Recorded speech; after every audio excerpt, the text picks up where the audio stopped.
বৃহস্পতিবার 10ই মে মুর্শিদাবাদের হরিয়ারপাড়ার কর্মতীর্থে সাহিত্য অনুষ্ঠানের মধ্য দিয়ে প্রকাশিত হলো পাশোয়ার সাহিত্য পত্রিকার ঈদ সংখ্যা। প্রতি বছর 2 ঈদের মাঝের সময়ে এই ঈদ সংখ্যা প্রকাশ পায়। এদিন অনুষ্ঠানে সভাপতিত্ব করেন বিশিষ্ট প্রাবন্ধিক মদন সরকার, পত্রিকার সম্পাদক মোহাম্মদ জিকরাউল হক। সেখানে উপস্থিত ছিলেন গল্পকার সৌরভ হোসেন, আব্দুস সালাম, ঝিঙেফুল, সাহিত্য পত্রিকা সম্পাদক সাহাবুল ইসলাম, ইয়াদুল শেখ প্রমুখ।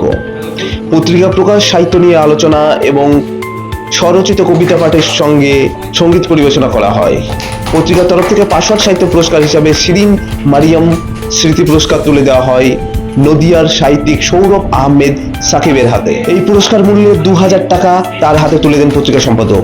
কবিতা পাঠ করেন বহরমপুরের কলেজের অতিথি প্রভাষক হোসেন শাহিন, প্রতিবেদক আবিদ হোসেন মন্ডল, শাহানুজ্জামান, ইন্দ্রনীল চক্রবর্তী, মীর আবু হোসেন, শাহিদা সুলতানা, দৈনিক কাগজের নিয়মিত পত্রলেখক ফাজল আমান প্রমুখ। সঙ্গীত পরিবেশন করেন সঙ্গীত শিক্ষক আহমেদ আলী। এই সাহিত্য অনুষ্ঠানে কি হলো আমরা জানবো এই সাহিত্য অনুষ্ঠানে উপস্থিত অতিথি বিশিষ্ট গল্পকার সৌরভ হোসেন সাহেবের মুখে শুনবো। আজকে এই হরিহরপাড়া ব্লকের এই কর্মতীর্থ মার্কেটে একটি হল ঘরের ভেতরে পাসওয়ার্ড নামক লিটল ম্যাগাজিন তার পরবর্তী সংখ্যাটি প্রকাশিত হলো এবং সেই সঙ্গে সঙ্গে পাসওয়ার্ড পুরস্কার এবছর থেকে যেটি প্রথম চালু হলো সেই পুরস্কারটি প্রদান করা হলো এবং এই পুরস্কারটি পেলেন এই সময়ের তরুণ কবি এবং লেখক সৌরভ আহমেদ সাকিব।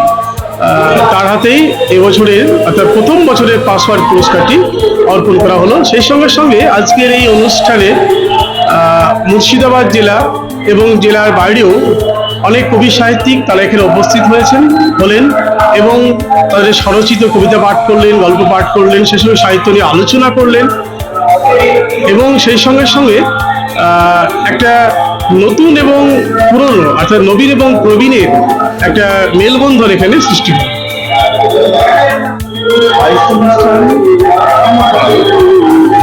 সাহিত্য অনুষ্ঠান করা হয়, আমরা জানি যে সাহিত্য হচ্ছে সমাজের দর্পণ, আর সাহিত্য হচ্ছে সময়কে ধরে। এই সময়ের যদি বিভিন্ন দিক আমরা দেখতে চাই তাহলে সাহিত্য পাঠ করতে হবে। আমরা রবীন্দ্রনাথের মাধ্যমে রবীন্দ্রের সময়কে যেমন ধরতে পারি, নজরুলের মাধ্যমে নজরুলের সময়কে আমরা ধরতে পারি, জীবন দাসের মাধ্যমে জীবনের সময়কে ধরতে পারি। এই যে সাহিত্য সময়কে ধরে, সেইভাবে এই সাহিত্য সময়কে ধরে এবং সময়কে জানতে হলে কিন্তু সময়কে যদি চর্চা করতে হয় তাহলে সাহিত্যের অনুষ্ঠানগুলো করা খুব দরকার। এছাড়া সাহিত্য কি করে একটা সমাজের যে অবনমন বা সমাজের যে অধঃপতন সেই সমস্ত দিককে তুলে ধরে এবং একটা সঠিক পজিটিভ দিক দেখায় লেখক কবি সাহিত্যিকরা তাদের বিভিন্ন লেখার বা লেখনীর মাধ্যমে।